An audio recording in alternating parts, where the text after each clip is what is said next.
there are attitudes about our reality that's being shaped by some storytellers who may not, number one, have the right information, may not be telling the whole story, and who certainly may have left out the sacredness of that job of telling the story, okay?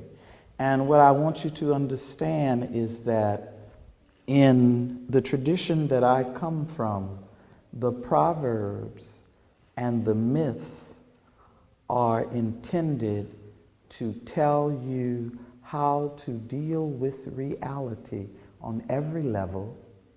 So they go from a proverb to a story.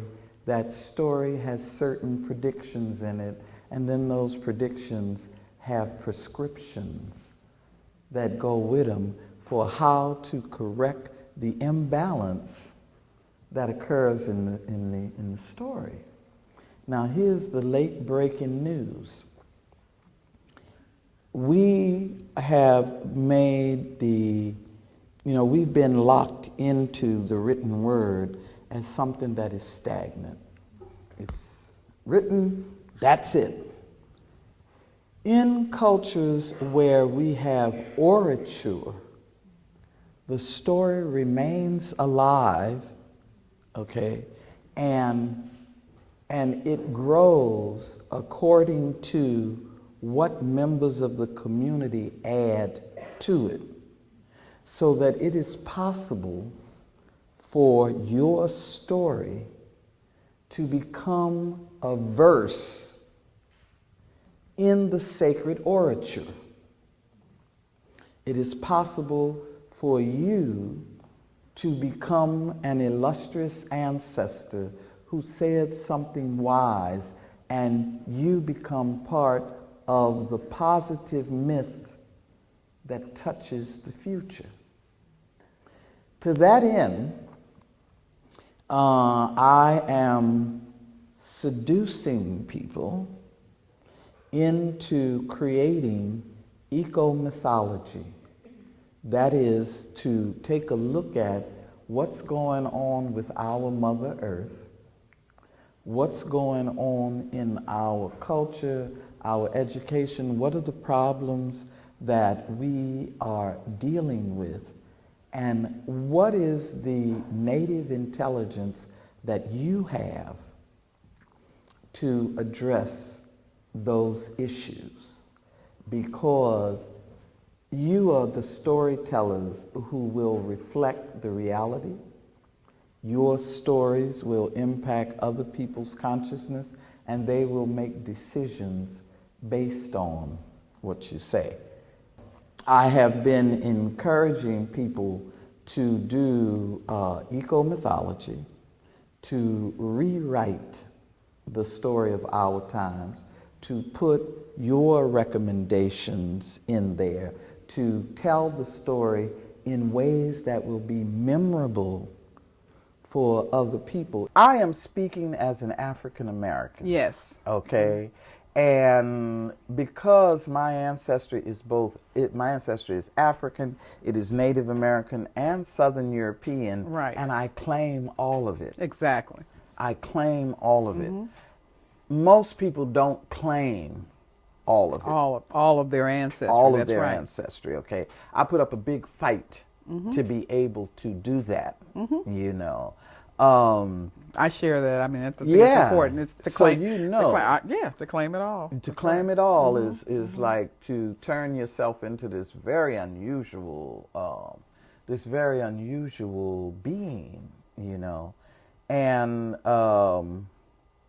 within looking at being African, everything, our whole primordial beginning, I feel responsible for. Being Native American, it's like all of what has happened to my people with the influx, I feel responsible for.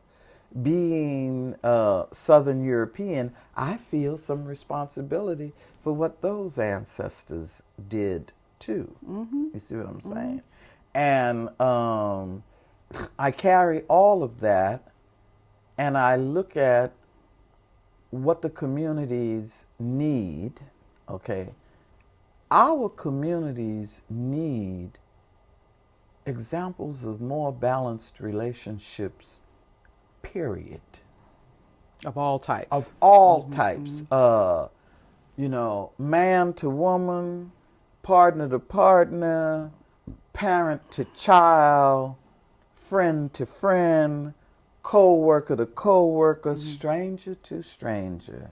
You know, if we don't balance this stuff, for me, the disruption or the upset that we're seeing in nature parallels the mistreatment we're doing of each other. You know, it all has to come clean at the same time. Now, what is difficult for me is that, you know, we get readings. We do readings every year for what are the predictions for the year, what is Spirit's guidelines for us. We get it for our individual home, our individual temple. We get it for the United States. We get it for the world. Right. Okay. And they're always right. That's what's amazing about it. Several years ago, Oshun said that it was very, very important for the people who were going to be part of the transformation had to be properly matched. Okay? And I have watched folks be moved around as if somebody's got a board just doing this. You know, relationships that were this old but was no longer functioning. Boom. Somebody who was distant over there and didn't seem to be part of anything. Boom. They're coming, you know, so we're being rearranged. The Adjustment Bureau is at work. Yes, the Adjustment Bureau is on the job. Not always adjusting in the way that you're looking for, Right. But it's going on. This religion that you didn't exactly grow up in. Right. I grew up in Vodun. Yes. The whisperings of Vodun, but the similarities are strong enough that I can sort of say, oh, okay, yeah, but talk about that a little bit, because for many people, you know, they hear, you know, Vodun and they go, oh, yeah, you know, this is some kind of yeah, you know, negative force, and it's a misunderstanding, of what the traditions First are. of all, you have to understand the psychological ambivalence, period. Okay? Be really, really clear that keeping us confused about earth-based spirituality was part of the enslavement process. Yes.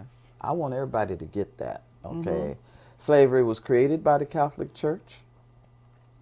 One of when you set out to oppress a people, the first thing you do is demonize their deities. That's universal.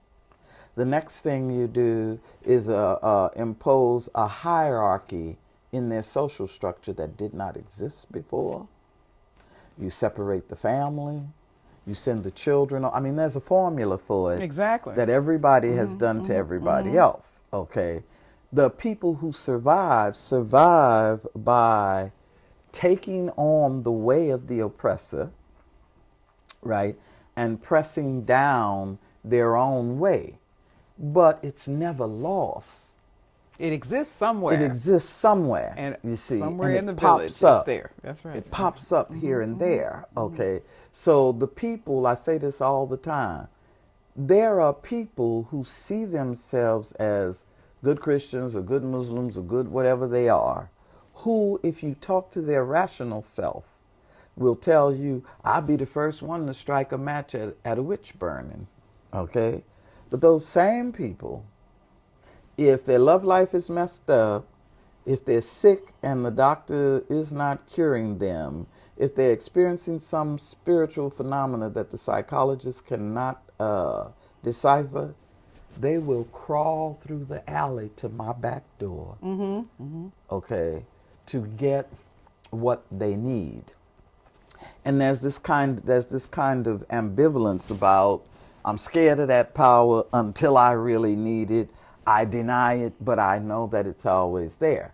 Voodoo especially has two very real concerns. Number one, you have to know that the reputation, half of the reputation of voodoo being such a bad thing has to do with the fact that magic and medicine was used by a pack of supposedly disorganized slaves to overcome the army of Napoleon Bonaparte. That's right. Okay? That whatever they had. What they had became okay. Yeah. They negative, defeated Napoleon Bonaparte. All right? So you got to look at that and say, how did a bunch of people with nothing but sticks and stones defeat 45,000 sophisticated soldiers? Exactly. Whoa, what's happening? The second part of it is that after winning the revolution, I personally feel like the energy of war that was raised in order to win that victory, the people who knew how to cool that energy down must have died, because that energy then turned in on its own people, you see. And so Haiti has a lot of problems with the warrior gone wild, okay? Now, the warrior turned on itself. The warrior turned on itself, okay? When a people are not allowed to express their own tradition fully, what they hold on to is the defensive magic, you see. And so you get people debating right now, what is voodoo, what is hoodoo? Hoodoo is the practice without the philosophy. Voodoo in New Orleans is partially like Haiti, but with something else thrown in, you know, and there are all these debates.